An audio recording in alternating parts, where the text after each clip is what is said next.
The broadcast is now starting. All attendees are in listen-only mode. Buenos días, buenas tardes y buenas noches, dependiendo de se conecten. Mi nombre es Ken Ureña. Hoy les voy a estar sirviendo de moderador para la charla. Hoy contamos con un buen amigo y tocayo paisano, Javier Loría, que nos va a estar hablando acerca de no pierdas el tiempo, implementa tablas temporales en tu Data Warehouse. Siguiente slide, Javier. Javier, un poco de la biografía de Javier. Él es mentor en Prismus Data, es arquitecto y diseñador de software y es un conferencista y blogger. Además, si quieren encontrar a Javier, lo pueden buscar. Aquí está su dirección de Facebook, su Twitter y su Instagram. Javier, como siempre, tenerte acá en las 24 horas y sobre todo la virtual es un gusto. De verdad, mucha suerte y la sesión es toda tuya. Bueno, muchísimas gracias, Kenneth, por la introducción, y pues entremos de una vez a materia acerca de la agenda que tenemos. La idea de la agenda del día de hoy es que queremos entrar primero un poquitito acerca de definiciones, porque el contexto, pues, particularmente del Data Warehouse, a veces cambia muchísimo lo que la gente entiende por Data Warehouse. Sacar como tal vez unos 20 minutos, 15 minutos para entender el problema, que es como así lo hacemos, que una de las cosas que a mí me gusta siempre en ese tipo de procesos es entender la tecnología, pero también entender cuáles son los problemas que la tecnología resuelve. Y luego ya entraríamos a lo que es el cuerpo importante de la presentación, que es cómo se manejan las tablas temporales, la sintaxis, las capacidades que tienen, cómo se consultan, y finalmente una pequeña resumen en la parte de conclusiones. Entonces empezamos a las definiciones. Cuando hablamos de definiciones, la verdad es que uno de los términos más abusados, creo yo, de la industria en los últimos 15 años es el Data Warehouse. La verdad es que la gente llama Data Warehouse casi a cualquier cosa. Entonces puede ser que sea desde la solución de tener 800 Exceles, todos conectados contra diferentes archivos en diferentes lugares. Pueden ser las soluciones más organizadas y dirigidas por ¿cómo se llama?, por el departamento de IT, como pueden ser las conexiones de Datamarts al estilo Kimball, o pueden ser los grandes bodegas de datos. Y hay, digamos, yo creo que no hay una empresa, de las empresas que yo he atendido en consultoría, que tenga exactamente la misma arquitectura. Hay algunas arquitecturas más o menos populares, pero siempre la gente tiene versiones diferentes. Entonces, ¿en qué contexto me gusta a mí hablar de Data Warehouse? Me gusta la referencia al Data Warehouse en el sentido que el Data Warehouse es, de acuerdo con Billy Monn, una colección de datos que está y que tiene 4 elementos que son fundamentales, que son orientado a temas, que está integrado, que es variable en el tiempo y que es no volátil. Esas son las 4 características que Billy Monn le ponen. Yo tengo por aquello, si alguien tiene interés de revisar la diferencia entre las otros tipos de definiciones y la forma en que está en el blog, tengo un artículo precisamente acerca de esto, pero el énfasis el día de hoy es este concepto que Imon introduce, que es el que el Data Warehouse es variable en el tiempo. Entonces, para decirlo de una forma tal vez brutal, si ustedes lo que tienen es una base de datos donde truncan todos los datos todo el tiempo y vuelven a cargar los datos cada vez, o sea, sus datos no tienen un contexto histórico y sus datos son volátiles, básicamente eso no se consideraría un Data Warehouse. Un Data Warehouse necesita esos 2 elementos que estén en la parte final. Uno, variable en el tiempo, es que yo pueda ver la versión de los datos en un momento y de que sea no volátil, o sea, que se acuerde de los datos, que se acuerde de la historia y que no se borren la información que está ahí tomando. La forma en que lo implementen varía muchísimo. Las arquitecturas modernas, la verdad es que permiten cientos de variaciones de este esquema, pero casi todo el mundo reconoce en alguna parte que hay fuentes tradicionales, fuentes relacionales, aunque ahora por supuesto cada vez hay más énfasis en fuentes no tradicionales, como puede ser el web o como pueden ser archivos semiestructurados o estructurados, que en alguna parte hay algún proceso de extracción de datos y que ese proceso de extracción de datos puede o no utilizar tablas o bases de datos de trabajo, como serían los andamios, los stage, o eventualmente algunas personas les gustan manejar el concepto de ODS, son un poquito más persistentes y que finalmente algunas veces llega a un repositorio centralizado que está probablemente normalizado o semi-normalizado, donde los datos están integrados, que sería el repositorio central, que sería el data warehouse. Dependiendo de los esquemas que ustedes tengan, podrían o no tener data marts, que son modelos al estilo estrella, al estilo Kimball, donde también se hacen procesos de extracción de datos del data warehouse y se modelan en estructuras optimizadas para ser consultadas, y después pueden conectarle un sinnúmero de herramientas que van desde modelos tabulares, multidimensionales, herramientas de análisis, hojas de Excel, indicadores, y básicamente esta ha sido la arquitectura hasta hace unos 7, 8 años. Tal vez más recientemente, la incorporación de las tecnologías de Big Data permiten agregar el concepto de Data Lake, que son repositorios que rompen un poco el paradigma tradicional de los ETLs y cambian ese proceso para ser capaces de almacenar data que no necesariamente está estructurada de la misma forma que el data warehouse. Típicamente los data lakes, el proceso de ETL se divide en dos, que es la extracción de los datos y el volcado de los datos sin mayor transformación o con transformaciones muy livianas, y esos datos se manejan muy similares a un dump, digámoslo así, de las fuentes originales en un data lake que es altamente escalable. Y ese data lake podría también servir como un instrumento para alimentar a los data warehouse. Como les digo, muchas de estas opciones son cambiantes, depende de la arquitectura de cada lugar. La mayoría de la gente no tiene, perdón, lo que sería los ODS, a veces la gente usa o no usa Stage, el Data Lake es solamente en arquitecturas más modernas que se usa. Alguna gente ni siquiera tiene la base de datos principal, el Data Warehouse, sino que extrae los datos directamente en diferentes data marts que mantiene de forma, ¿cómo se llama? Por diseño, con dimensiones compartidas entre los diferentes data mart para poder dar un contexto como si fuera un diseño único, pero que en realidad son diferentes bases de datos en diferentes lugares. Bien, por resuelto esto, entramos entonces ahora sí, qué es la forma en que se debe implementar o la forma en que recomiendan la implementación de ese concepto de variante en el tiempo. Tradicionalmente, Imon había referenciado en su libro de Building Data Warehouse el que uno tenía en el esquema de cada una de las entidades un patrón que está basado, como pueden ver en la parte inferior, en la parte superior izquierda en amarillo, donde la parte de la llave de la tabla es un from date to date. Entonces ese from date to date formaría parte del identificador de esa tabla y me dice este cliente desde esta fecha hasta esta fecha tuvo las siguientes características: nombre, dirección, teléfono, y hay resto de atributos. Parte fundamental de ese elemento es que esa es una llave primaria de esa tabla que la identifica, pero el Customer ID, la llave del cliente, se implementa con una relación indirecta, porque no puede ser una relación foránea, foránea como la conocemos en el modelo relacional, pero sí se implementa como un elemento que me permite enlazarlo con el resto de las tablas, ya sea porque tengan diferentes versiones, porque vienen de diferentes fuentes de datos o porque tienen enlaces contra tablas que tienen resumen de los datos, o simplemente, como en el caso inferior, que tienen la actividad del cliente como las compras o las órdenes dentro de ese proceso. Más recientemente, en las versiones del Data Warehouse, en la versión 2, él habla de la posibilidad de mantener dos esquemas para los datos. La primera es el mantener un esquema discreto que consiste básicamente en poner todas las llaves de la entidad y agregarle un atributo tipo timestamp o tipo fecha y tiempo combinados que me dicen esta es la versión de la fila que existía en este momento determinado.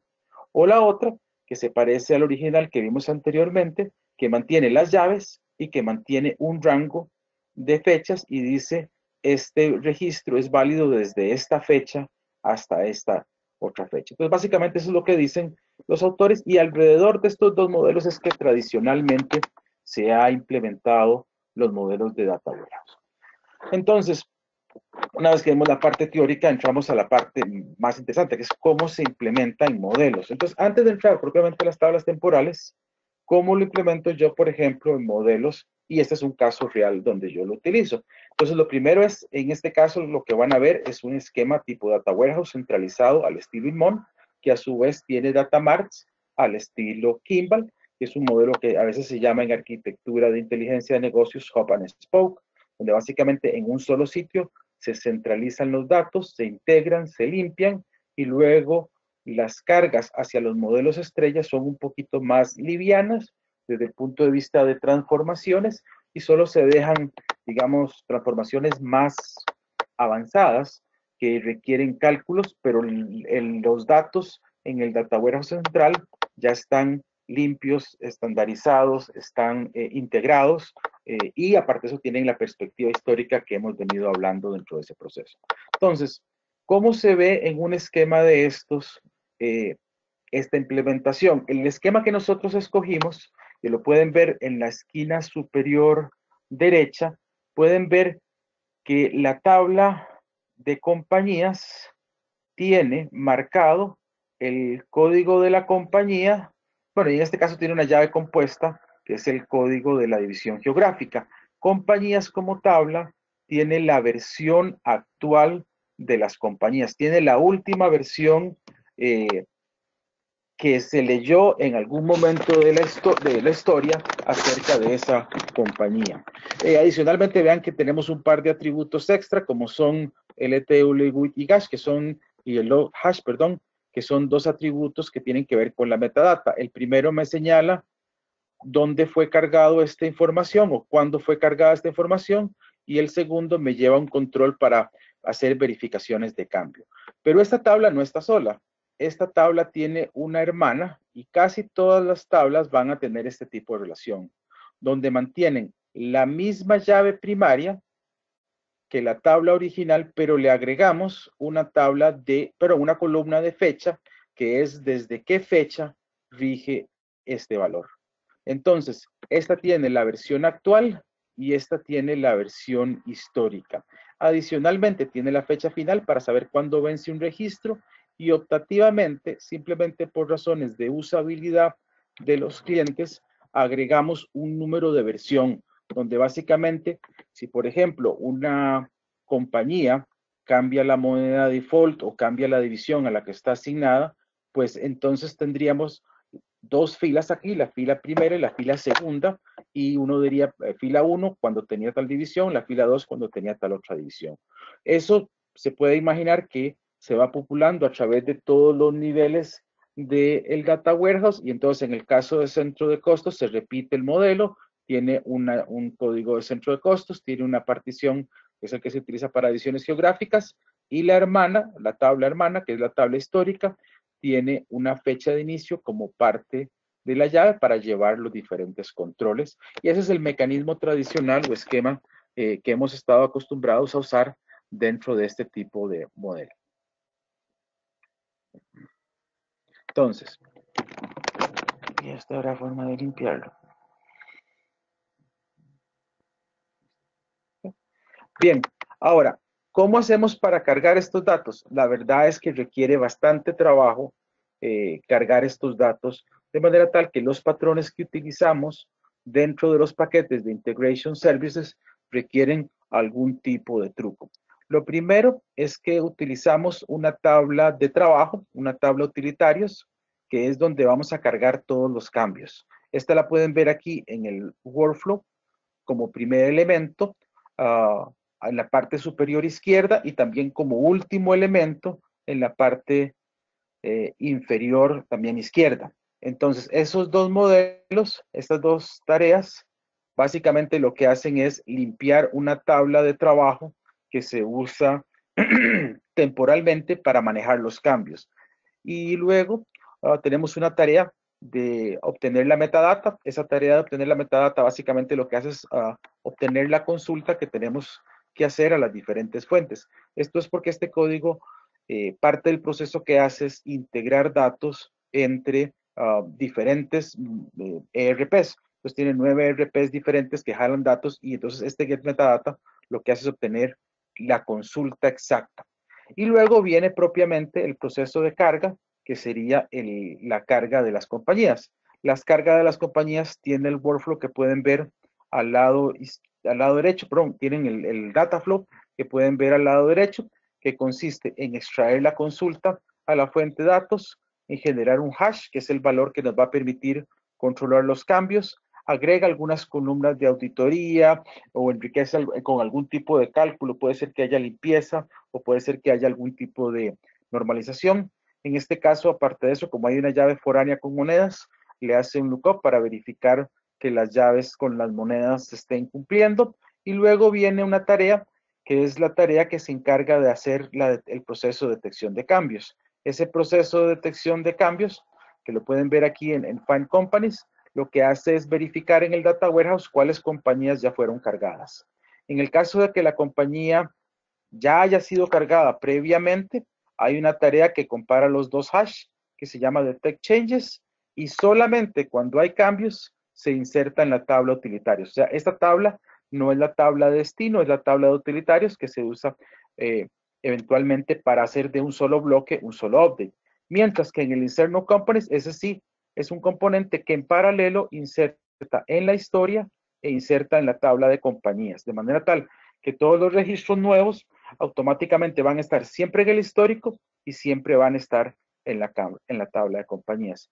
Finalmente, la última tarea es la actualización de históricos de los datos, que eso tiene una lógica bastante compleja desde el punto de vista de código, porque en el caso nuestro la granularidad es por día, entonces cualquier elemento que esté en esta tabla de insert no solamente modifica la tabla actual de compañías, sino que también va y vence el registro anterior en el histórico de compañías y luego agrega el nuevo registro también al histórico. Entonces él mantiene todo el proceso de coordinación entre las tablas, como les dije, con mayor o menor complejidad, dependiendo de algunas reglas de negocio que pueden aplicar ellos ahí. Esas reglas a veces son complicadas, como que, por ejemplo, cambios que se hagan en los catálogos de cuentas 5 días posteriores al cierre todavía cuentan como cambios antes del proceso de cierre, ese tipo de lógicas, pero son elementos más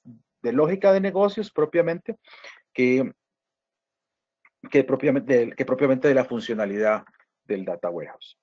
Bien, entonces, una vez que vemos esto, el llenado de los data marts tampoco es cosa sencilla, requiere un esfuerzo adicional porque resulta que cuando estamos, por ejemplo, leyendo la tabla de cuentas, no solamente cuentan en el data mart todos los cambios que las cuentas tengan, sino que cuentan también todos los cambios que puedan tener las tablas padres de esa cuenta. ¿Eso qué quiere decir? En un modelo de Kimball tradicional, cuando uno tiene un modelo de estrella y los atributos están, digámoslo así, aplanados, están todos en la misma estructura, no solamente basta con detectar cualquier cambio en la cuenta contable, sino que cambios en el centro de costos afectan a la cuenta contable o cambios en la compañía cambian a la cuenta contable y así sucesivamente cualquier otro atributo.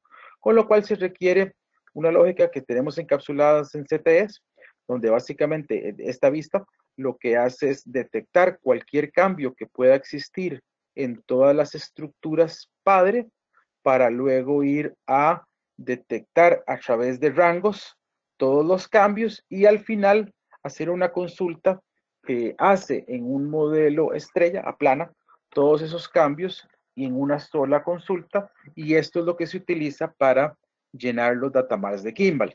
La ventaja que tiene es que si uno hace cambios en los modelos estrellas, si uno agrega, quita nuevas funciones, como el Data Warehouse es el responsable de mantener toda la historia, siempre es posible reconstruir la historia basado en el Data Warehouse. Uno puede truncar el Data Mart completo, borrarlo, hacerle cambios y aún así él es capaz de reconstruir la historia basado en el Data Warehouse. Como siempre en arquitectura, una de las cosas que uno entiende es que hay no solamente una alternativa para hacer las cosas, hay algunas otras alternativas que la gente podría implementar.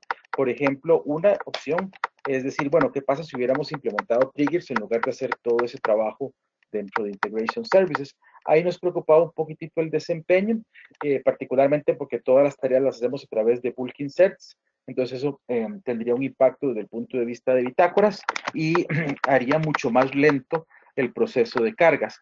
Y luego la experiencia nuestra es que los triggers son muchísimo más sujetos a errores.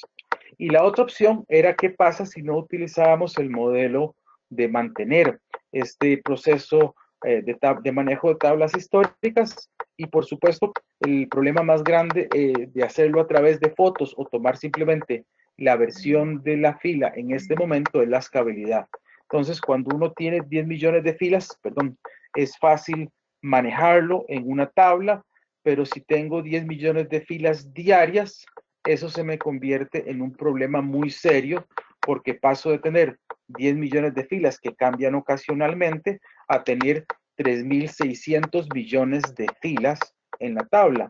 Entonces, digamos que la limitación de mantener un modelo discreto donde yo tengo fotos sobre cada uno de los catálogos presenta el problema más serio, que es que eso no escala con facilidad. La verdad es que la única forma de escalar este modelo es alejarse del modelo relacional y incorporar estos datos en un data lake donde uno puede tener decenas o cientos de computadoras que pueden resolver el problema para poder manejar un modelo discreto. La otra posibilidad, otro problema que a veces tiene es qué pasa cuando el job falla, qué pasa cuando la tarea falla, entonces de pronto faltan fotos. Entonces hace que los joins sean muchísimo más complejos para extraer información, porque ahora tenemos que ir a decir, bueno, si esta foto hace falta, entonces tengo que ir a traer la versión de la foto anterior de los datos, que es básicamente lo que ocurre cuando el proceso cae a medio camino y entonces algunos datos tienen la versión en un momento determinado, pero otros datos no lo tienen. Entonces por eso fue que nos alejamos de esas opciones, pero no dejan de ser opciones que ustedes pueden considerar. Bien, entonces ahora sí, vamos al cuerpo propiamente de las tablas temporales. Entonces, en este modelo, en tablas temporales, vamos a ver algunos cambios significativos. Lo primero es que desde el punto de vista de DDL, que es el lenguaje para hacer create table y alter table, existen nuevas sintaxis que uno puede incorporar y dentro de esta nueva incorporación yo puedo ahora agregarle esta funcionalidad de tabla temporal.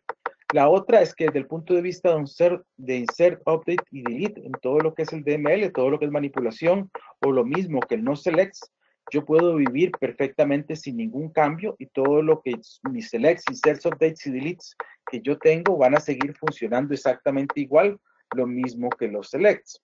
Pero si quiero usar las nuevas funcionalidades y poder extraer lo mejor de estas tablas temporales, entonces vale la pena aprender la sintaxis tanto del as, of, como el from, el between y el contain, que son las tres opciones adicionales que nos presentan en las tablas.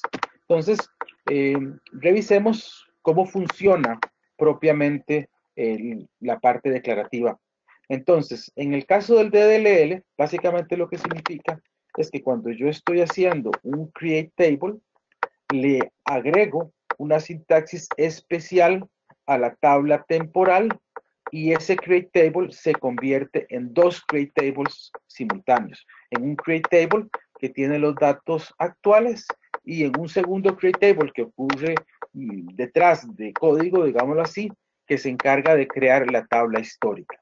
Ahora, ese doble juego de la tabla es diferente al esquema que nosotros implementamos en la actualidad, porque ese doble esquema lo que hace es que esa tabla histórica solo tiene las filas que ya están vencidas y la tabla temporal en realidad solo tiene los datos actuales.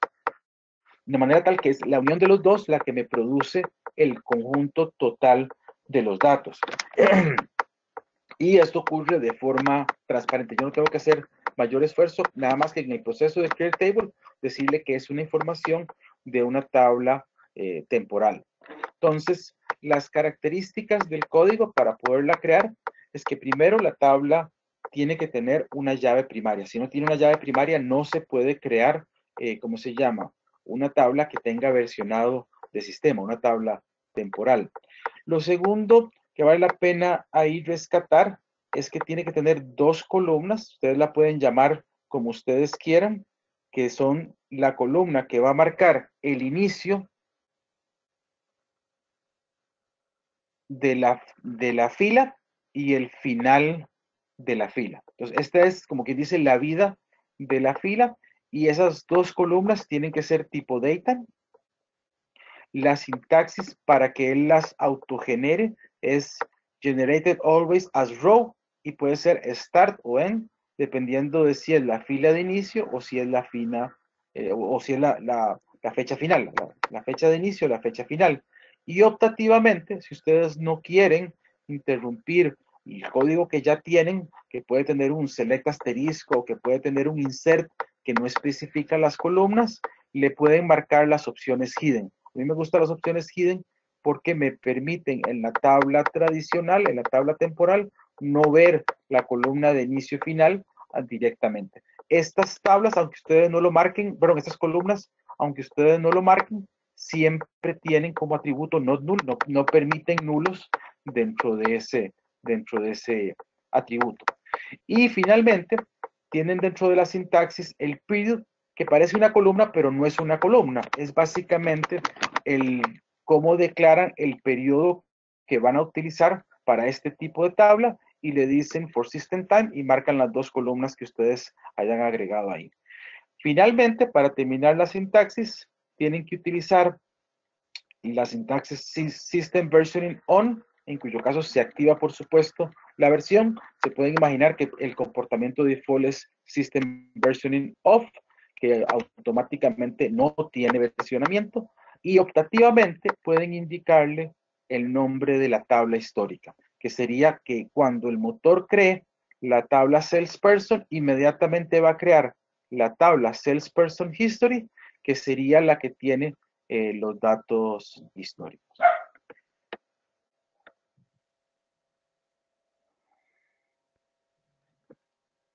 Bien, adicionalmente, solo para darles el esquema completo, si ustedes ya tuvieran una tabla que ya está en producción, que ya tiene datos, podrían también hacerle un alter table y agregarle la funcionalidad de versionamiento del sistema utilizando la sintaxis que pueden ver en pantalla, que básicamente es igual al create, en el sentido de que agrega dos columnas, que las dos son generated always as row start o as row end, dependiendo del caso, y que pueden o no estar hidden, pero la ventaja de hacerlo así, lo que nos queda más claro que podemos aprender de este proceso, es que explícitamente hay que marcar los defaults, lo cual es interesante para cuando hagan las consultas, porque vean que el default del starting no es el date, sino es el UTC data, de manera tal que cuando haya lugares o servidores que estén en zonas horarias que tienen cambios, él va a manejar elegantemente los cambios de horario del servidor. Y en el caso del ending, tiene la ventaja de que el ending utiliza no nulo, pero que tiene una fecha que está fijada al 31 de diciembre del año 9999, lo cual nos permite rápidamente determinar que cualquier registro que tenga esa fecha es el registro actual, es el registro que todavía está vivo en este momento. Y una vez que ustedes agregan esas dos columnas, le hacen alter table y le habilitan el versionamiento. Optativamente le pueden poner el nombre de la tabla histórica y él les crea, no solamente altera la tabla para que lleve control de versiones, sino que aparte de eso, lleva el versionamiento histórico a partir de ahí. Bien, entonces veamos un poco cómo funciona. Yo me imagino que ustedes me creen, pero a lo mejor no.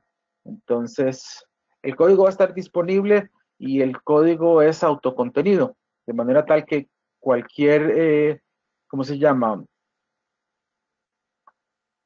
Pueden correrlo de forma segura y él les va a reportar. Pueden recrear las demos en su casa. Vamos a ver si este señor corre porque todo está bloqueado.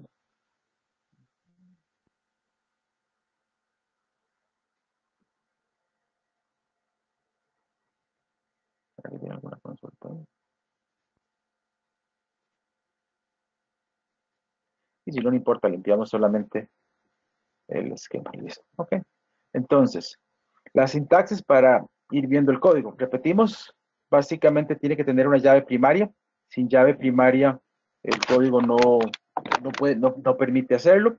Dos, en el caso de que tengan tablas calculadas, columnas calculadas, esas tablas calculadas se calculan solamente en la tabla base, pero en la tabla histórica van a ser persistidas, o sea, simplemente graba el valor que tenía en el momento del tiempo.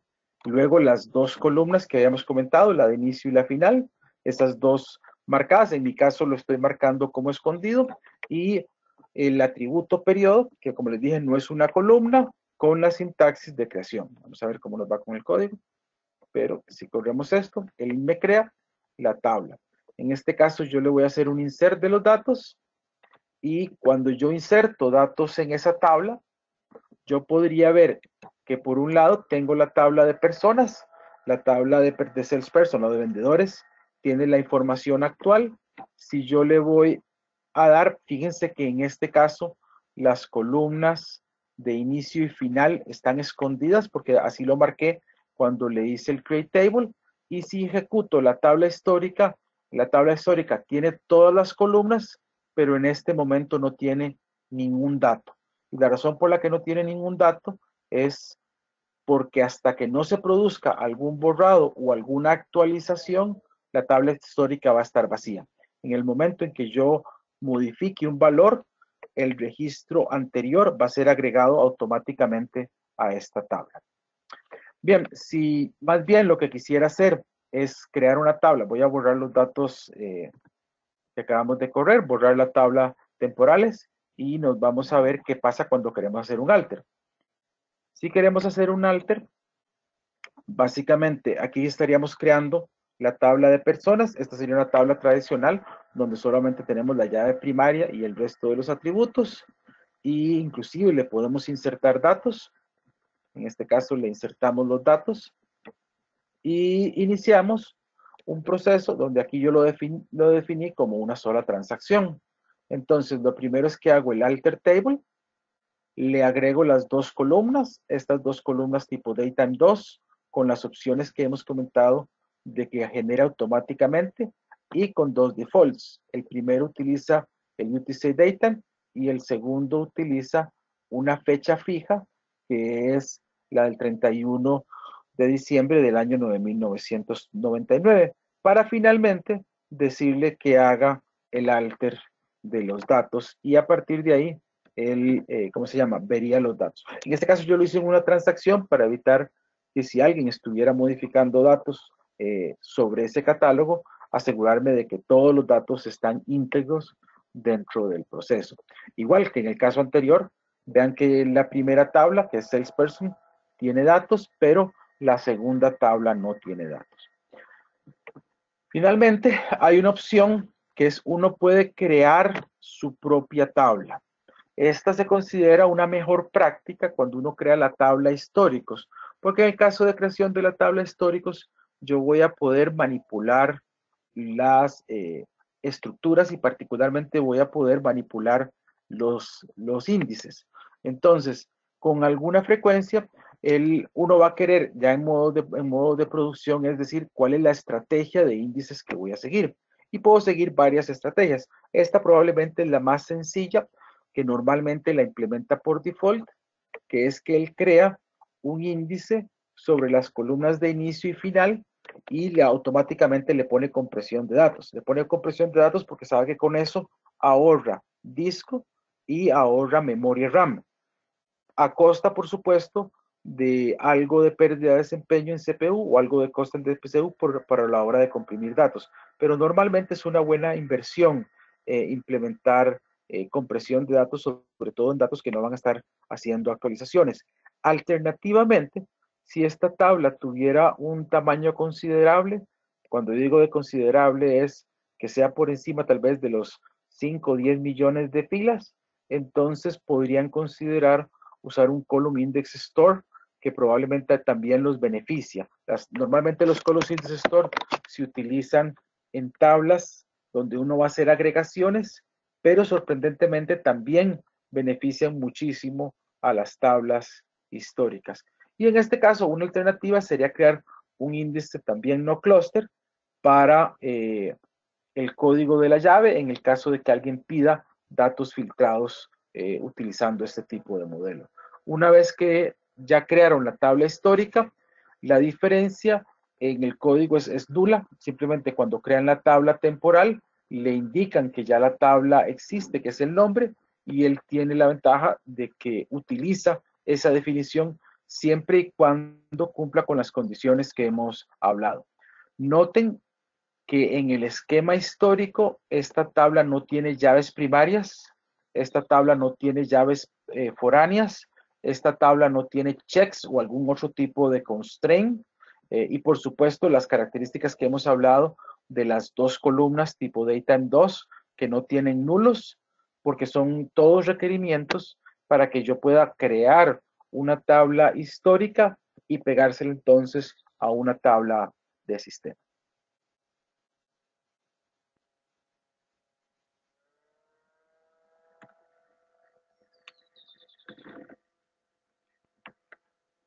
Seguimos. Entonces, bien, para cómo forma el proceso de inserción de datos o cómo afecta, pues en principio funciona exactamente igual desde el punto de vista de que yo no tengo que preocuparme mayormente de la forma en que yo voy a hacer inserts o bulk inserts o updates o deletes.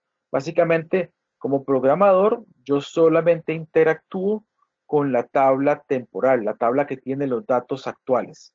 Cuando yo hago un insert o un bulk insert, los datos solamente van a modificar la tabla de datos actuales. Cuando yo hago update o delete, ese update o delete van a disparar un proceso interno que se va a encargar de copiar los registros viejos de la tabla temporal hacia la tabla histórica. Entonces esos procesos ocurren, digamos, detrás de bambalinas, uno no tiene que hacer nada y ellos se disparan de forma automática. Típicamente lo que ocurre es lo siguiente, cuando yo hago un insert, básicamente él utiliza el sister start time del inicio de la transacción. Esto es muy importante cuando están haciendo modificaciones masivas. Perdón. En ese sentido, cuando ustedes tienen una transacción larga, él solo se fija en la fecha de inicio de la transacción. Si ustedes hacen múltiples cambios, puede ocurrir que él grabe en la historia todos los cambios que ustedes hicieron a la misma fila, pero la fecha de inicio y final van a ser iguales en ese tipo de procesos. ¿Por qué? Porque él está poniendo atención al begin tran. En el momento que ustedes escriben el begin tran, él va a tomar la fecha UTC de ese momento. Y por supuesto, el sys end time, que sería la fecha que hemos hablado, que es la que marca la fecha final. Cuando ustedes hacen un update de la fila, básicamente él lo que va a hacer es copiar la fila actual que está en la tabla temporal, lo copia a la tabla histórica y le marca el sys end time para decir cuál es la hora a la cual esa fila se venció. Y luego hace el update de la fila que está en la tabla actual, en la tabla temporal, y garantiza de que cambia el sys end time para que marque el tiempo de inicio y ese registro sea válido a partir de esa fecha.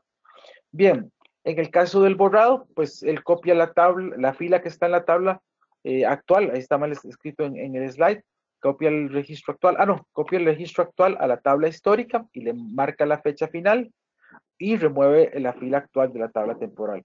Y si tienen merge, pues él funciona como cada uno de los comandos de forma independiente para cada uno de los datos. ¿Qué hace falta dentro de este proceso o nos hace falta en el contexto de Data Warehouse? Que él no permite que uno le haga switch a la tabla. Entonces, uno no permite usar cargas a través de switch, que es una pérdida importante. En el caso del select, se pueden imaginar que si yo digo select sobre la tabla, él no hace ningún esfuerzo adicional.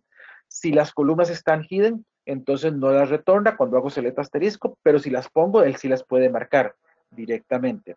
Y yo puedo hacer select sobre la tabla histórica sin ningún problema.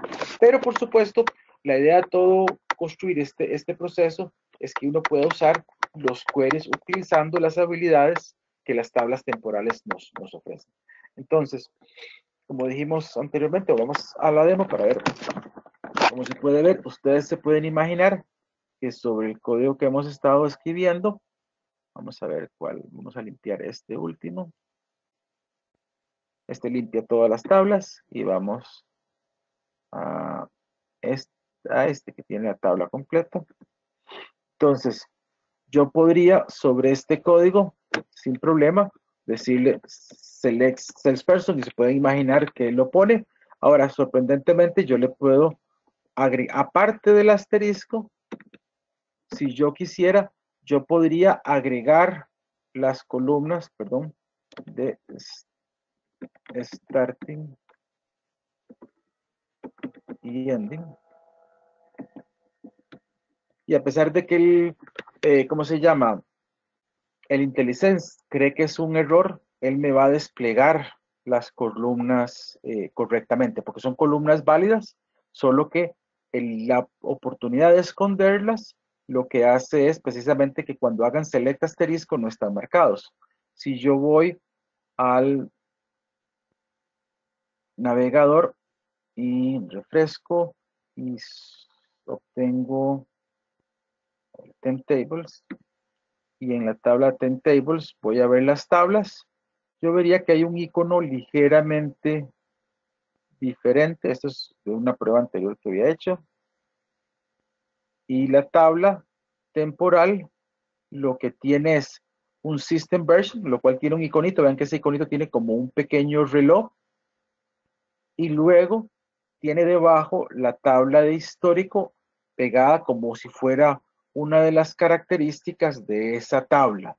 Y por supuesto, a su vez, esa tabla tiene la lista de las columnas y yo puedo entender que esta tabla difiere de la tabla tradicional tanto en icono como en contenido porque en realidad representa dos tablas al mismo tiempo. Bien, entonces vamos a ver un poquitito, ya para ir terminando, cómo funcionarían las tablas temporales. Entonces, si ustedes quieren hacer consultas sobre esos datos temporales, pueden agregarle a su caja de herramientas de hacer selects varias sintaxis. La más importante para mí es la primera, que es la que dice as of. As of lo que me permite es preguntar cuál era la versión que existía de una fila en un momento en el tiempo. Entonces, yo puedo ver casi como si fuera una máquina del tiempo, me puedo a través de esta sintaxis ir a decir cuál era la versión de la fila que existía al momento del cierre o al día de ayer a las 12 o hace un año, si es que tengo ya más de un año de haber habilitado las tablas temporales. Ese ASOF funciona como si yo le agregara el equivalente a un where que me diga cuándo la fecha de inicio sea menor a la fecha que yo estoy indicando y la fecha final, perdón, menor o igual y la fecha final, el end, es mayor que la fecha final. Entonces, básicamente con esta condición yo puedo ver cuál es la foto. Quiero hacer notar que es importante cómo cambia que en el caso del primero, vean que es un menor o igual, o sea, si ya la transacción tenía la fecha de inicio, esto casi no se ve, pero me imagino que lo puedo marcar aquí, tal vez. Tiene un menor o igual, en cual si la transacción empezó en ese momento, él la va a ver, mientras que el end solo tiene un mayor. De manera tal que cuando usen la sintaxis, asegúrense de que entienden de que el final no incluye la igualdad. Ese es el que creo yo más se usa, sobre todo cuando uno lo que quiere es recrear el dato que existía en un momento en el tiempo, que en Data Warehouse es bastante interesante. Por supuesto, el otro que es muy interesante es el que me dice all, que me da absolutamente todas las filas. Ese me da todas las versiones de la fila a través del tiempo. Y los que están en el medio, el from to, el between y el contain, se utilizan, pero no se utilizan tanto dentro del contexto de Data Warehouse. Se utilizan más por razones de auditoría. Entonces, por razones de auditoría, uno puede querer, ¿cómo se llama? Revisar los cambios que una tabla ha seguido y utilizar este modelo no como una fuente de datos para el Data Warehouse, o no como un modelo que yo quiera implementar en mi Data Warehouse, sino simplemente para poder llevar control de cambios o controles de auditoría en general sobre cualquier elemento, cualquier tabla que yo tenga de un sistema transaccional. Entonces, estos me parecen a mí más interesantes, todos los que tienen con el from, el between y el contain, como un mecanismo. Y las diferencias son muy sutiles. Vean que la diferencia es qué se incluye y qué no se incluye, dependiendo de si usa un menor que o un mayor que, usa un periodo, de manera que yo puedo ver versiones desde una fecha hasta otra fecha, y eso incluye todas las filas que tuvieron dentro de ese periodo validez en algún momento del tiempo, y en algunos casos tiene menor o igual, o en otros casos incluye solamente menor, y las dos combinaciones que hay dentro de ese tipo de modelos. Bien, entonces volvamos de vuelta a borrar todo. Y esto, y no lo borró. Y digo, erase drop. Ok, listo. Entonces, veamos un poco la demo dentro de este modelo. Entonces, lo primero, cuando hacen las consultas, aquí tengo que hacer un poco de preparación. Esa preparación también está en el código, así que no se preocupen, pero voy a simular como si la tabla histórica hubiera existido desde el principio del tiempo. Entonces, básicamente estoy creando la tabla de personas. Estoy creando la tabla de personas.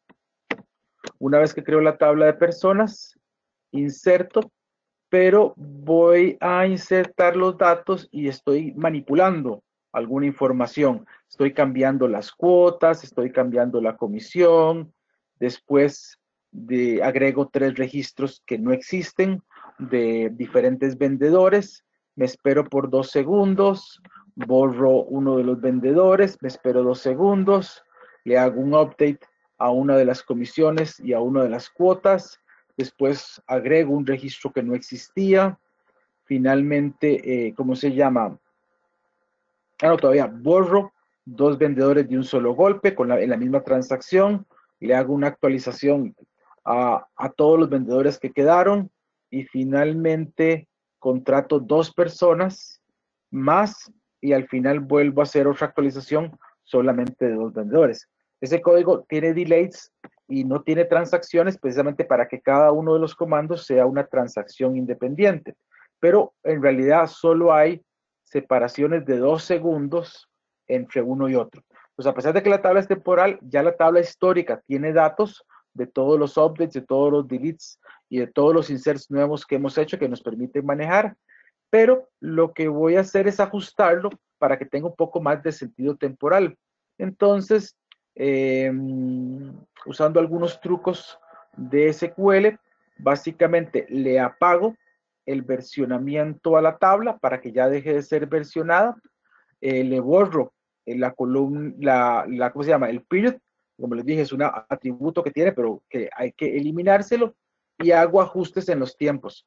¿Para qué? Para que parezca que estos datos en realidad habían estado cargados desde hace mucho tiempo. Una vez que los cargo, vuelvo a decirle a la tabla que la tabla histórica está, él revisa